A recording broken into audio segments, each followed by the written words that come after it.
Hi, I'm joined here with Clwyd. How are you doing today, Clwyd? Very well, Edwin. Good to meet you again. Yep, of course. As always, we spend a lot of time talking about business, as always, We and do. strategies. And one of the topics that we said we're going to cover, and it goes in together with our marketing mix, but it's called multi-channel marketing. Absolutely. Now, we've all got experience we all do different forms of multi-channel marketing. Some of it we've covered is email marketing, everyone knows about. I'll start off with the old way. Direct mail marketing, Right. with the stamp and a letter for some people that know what that is. Yep. Telemarketing, Yes. telesales. What would be the next one? Email marketing, Yes. and then it will be paid advertising, Mm-hmm. and then the last and the newest would be social media. Yes. All the various forms of digital marketing that cover the more direct online world, really. I mean, this is one of the reasons when we set up the company, is that we didn't want to have a company that was just delivering one of those things, because you might be very good at it. You know, you might run a search engine optimization company, an SEO company. You might be fantastic at doing that, but that might not be appropriate for all clients. No, Yeah. it's a modular approach, but Absolutely. those modules have to be integrated, Yes. right? And the issue is sector specific, and it's size specific. Companies of a certain size might be more it might be more relevant for that marketing spend to be spent in a different way. And if you as a service provider were only capable of doing one of those things, then you're going to be naturally biased towards selling that thing. That's right. You know, so if I've got an SEO company, then all I'm ever going to talk to you about is SEO, right? But if it's more appropriate for you to be spending your money on paid ads, or if it's more appropriate for you to have a telemarketing team, then I should be able to advise you about that. Exactly. Yeah. One of the things about multi-channel is about, and I'm going to use a very simple term, about getting more bang for your buck. Okay. So depending on what you spend and how you spend it, you might be able to spend a large amount or a small amount in one area, but it's then concentrated and given its potency in another area. So when we talk to clients about, let's say, SEO or driving more visitors to the website, one of the key things we always ask is, well, do you have a system in place that can handle these new leads and inquiries? And they usually go, no. And we say, well, it would be important that we get that fixed first before we go off and start generating you more business, because you now have a leaky sieve or a big hole in your sales funnel.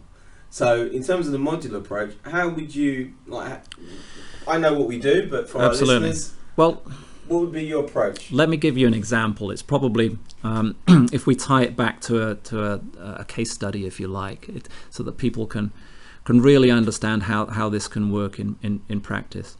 We worked with a client, which is a very large multinational client, spending many thousands of pounds a day on paid advertising. Can you say how much per day? Just so It was £3,500 per day. Yeah, so that's a significant amount of money by anybody's standard. Now, they came to us because of our experience in the marketplace, and they wanted a different approach. They wanted to look at their advertising spend and give some advice. And essentially, what we're doing for them is taking that money and saying, not that it's too much or it's too little, but is it appropriate? You know, a big company, a big organization, £3,000 a day might not be a lot of money. But that's not the right question. The question is, how is it being spent, and are they getting returns for that money?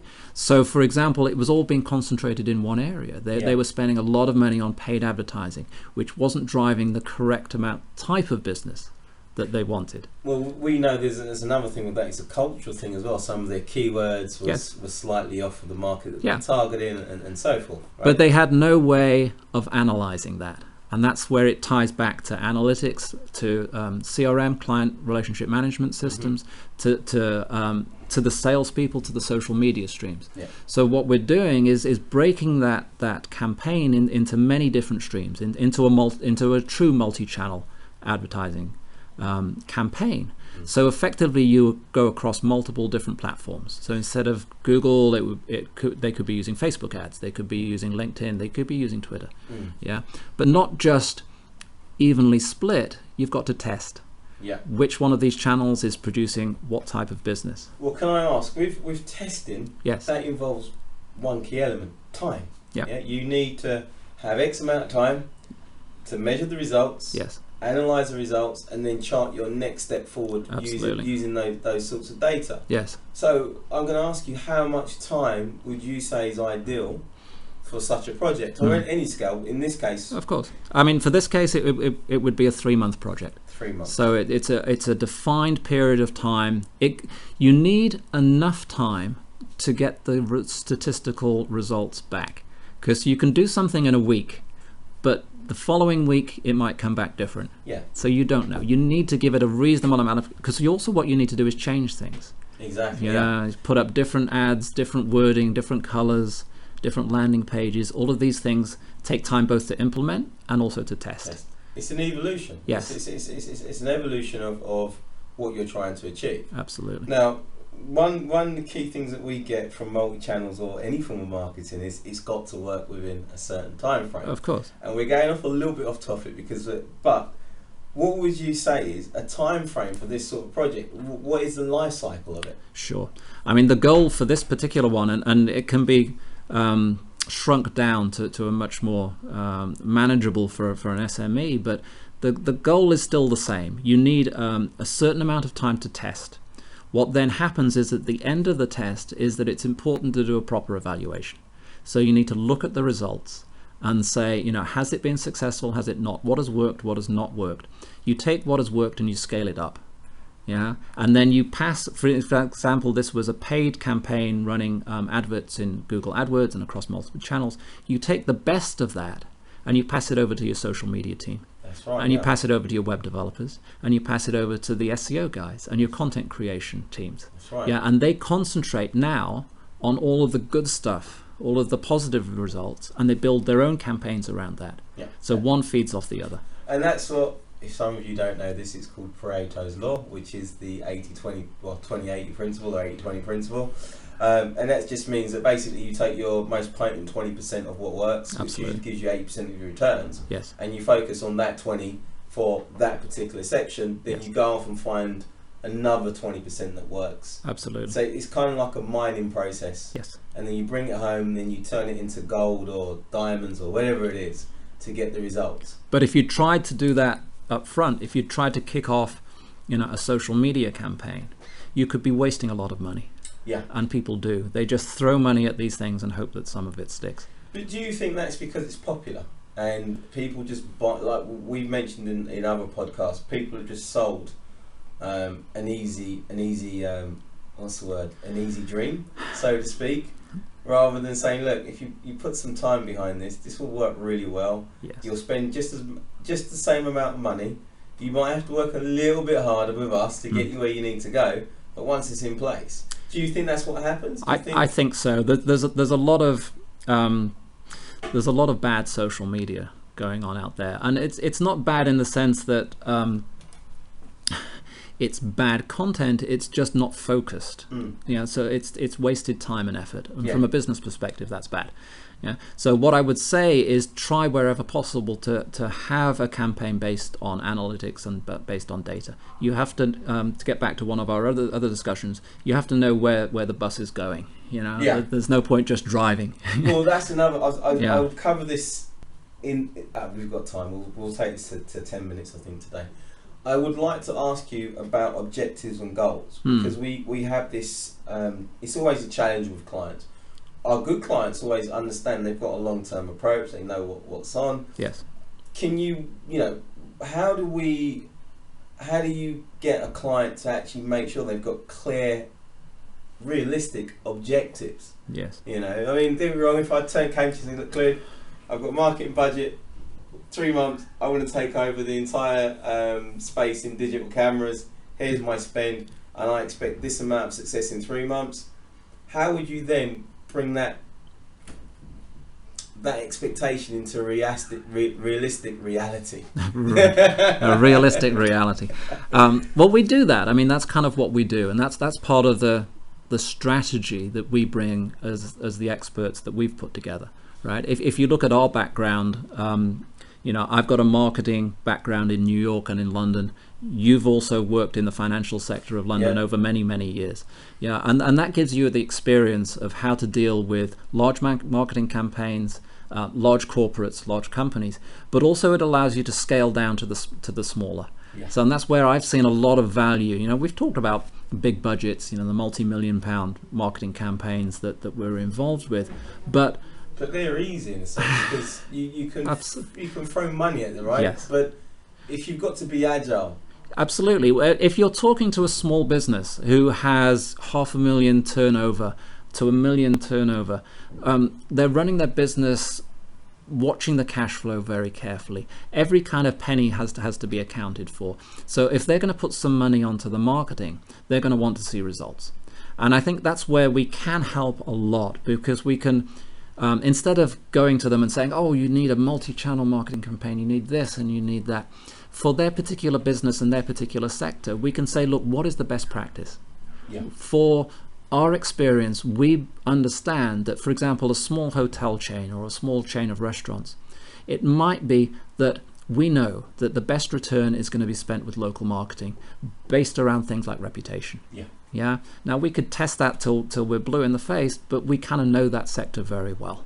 So we could give them a campaign that they could test over a 6-month, 12-month period that's within their budget, that's affordable, and that's going to give them an immediate hit. Yeah, it will yield results. Absolutely. And I always say, when we're doing our consultation, I call that stage one. Yeah. And then we can go, okay, we've got stage one, we've got your low-hanging fruit, to coin a phrase from Gareth. But the next point is, okay, we've got that. Now we can then take some of that and move it on to stage two. It's building trust, and it's building it through proof, right? So they don't know you. There's a lot of poor quality operators out in this space, and we all know that. So we ourselves have to prove ourselves again and again that we can deliver these things, and that's where we've been most successful, right? In retaining our clients to take them over that first stage.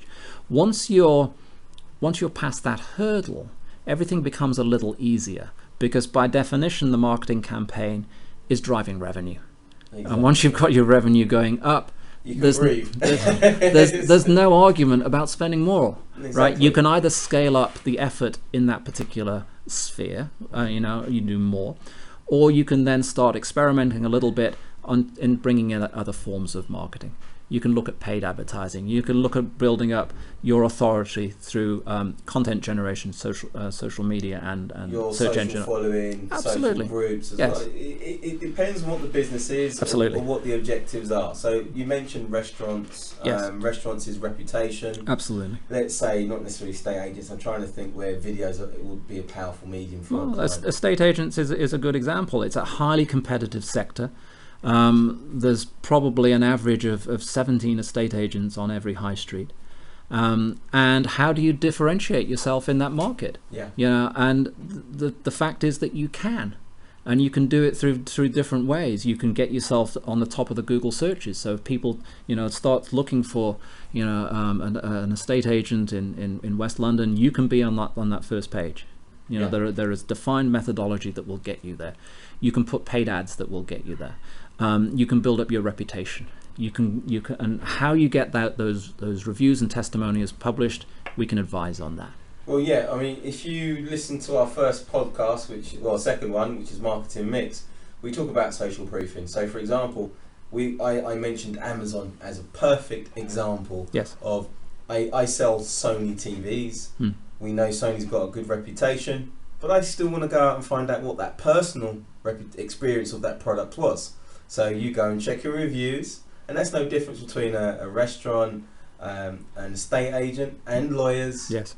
So it's quite important that you mentioned it. Well, it's key, and there's a lot of data that actually backs it up. If you look at a study that Harvard Business School did a couple of years ago across, I think it was 20,000 restaurants across the United States, they looked at the Google reviews, the star ratings that you see against restaurants. And what they found that for every increase, every additional star that a restaurant would get in terms of the positive reviews that they was getting from their customers, that could have a 5% increase in their revenue. Wow. So that's a direct linear link between reviews and testimonials and revenue. So there's a correlation between different forms of, for example, just your reputation. Yes. Okay. There's a correlation in that channel to see a hit. But if you're not a restaurant, we'll have to find another channel to get a similar correlation or something that has the same sort of effect. We're seeing the same thing across service industries. So essentially, if you're a plumber, if you're a dentist, right? If you're a lawyer, people from the outside just see you as a lawyer. They don't have an easy way of distinguishing you from the lawyer next door. That's right, yeah. Right? So how do they do that? They do it through social proof. Yeah. So they look at what other people say about you. Your marketing is never going to be as strong as what other people who've experienced your service say. Yeah, it's always the case. And you need to get that voice out there. Absolutely. So what I'm going to do, we've run over by about 15 or 10 minutes actually. But I thought it was good that we covered this channel subject to multi-channel. Absolutely. So thanks very much, Clwyd. Very welcome. I hope you guys have enjoyed the podcast, and we'll keep them coming as long as you keep listening. Thank you so much, Edwin. Thank you very much. Cheers.